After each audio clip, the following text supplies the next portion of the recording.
केंद्रीय अर्थसंकल्पाच्या महाराष्ट्राच्या तोंडाला पाने पुसली. राष्ट्रवादी काँग्रेस शरदचंद्र पवार पक्षाने केले गाजर आंदोलन. केंद्र सरकारने अर्थसंकल्प केला सादर, महाराष्ट्राच्या हातात दिले गाजर, अशा घोषणा देत राष्ट्रवादी काँग्रेस शरदचंद्र पवार पक्षाचे राष्ट्रीय सरचिटणीस डॉ.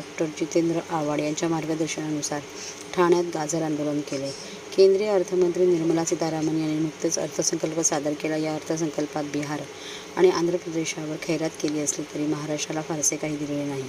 त्या निषेधार्थ राष्ट्रवादी काँग्रेस शरदचंद्र पवार पक्षाने आज शहराध्यक्ष सुहास देसाई आणि कार्याध्यक्ष प्रकाश पाटील यांच्या नेतृत्वाखाली ठाण्यात जोरदार निदर्शने केली. राष्ट्रवादी काँग्रेस शरदचंद्र पवार पक्षाच्या कार्यकर्त्यांकडून केंद्र सरकारच्या निषेधार्थ घोषणा देण्यात आल्या.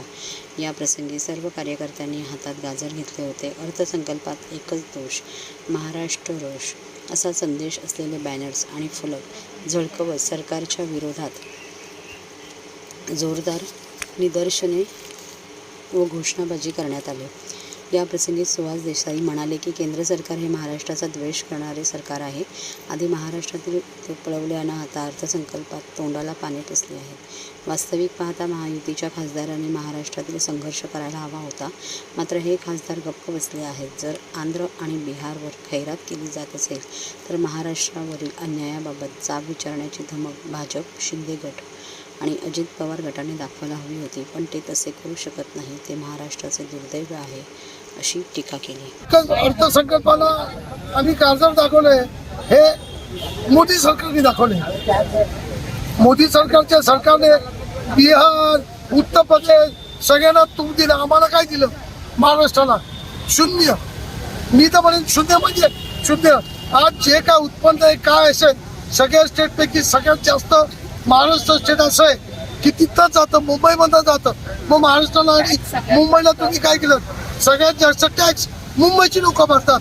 मग तुम्ही काय दिलं महाराष्ट्राला? आम्हाला महाराष्ट्रात जे काय उद्योगधंदे काय पंचायत तुम्ही आणले सगळे तुम्ही गुजरातला पळवले. महाराष्ट्राला काय दिलं? असाच माझ्या महाराष्ट्रावर जर अन्याय होत असेल तर एक दिवस हे सरकार आम्ही सत्तेवरनं खाली उतरू. येणाऱ्या विधानसभेला त्यांना आम्ही दाखवू आमची ताकद काय आहे ती, पवार साहेबांची ताकद काय आहे ती, या ठाणे शहरामध्ये आमच्या नेते जितेंद्र आव्हाडची ताकद काय ही दाखवायची वेळ आली आहे. त्याच्यासाठी मी आणि माझे सगळे कार्यकर्ते भर पावसात आम्ही उतरलो आणि आंदोलन घेतलं.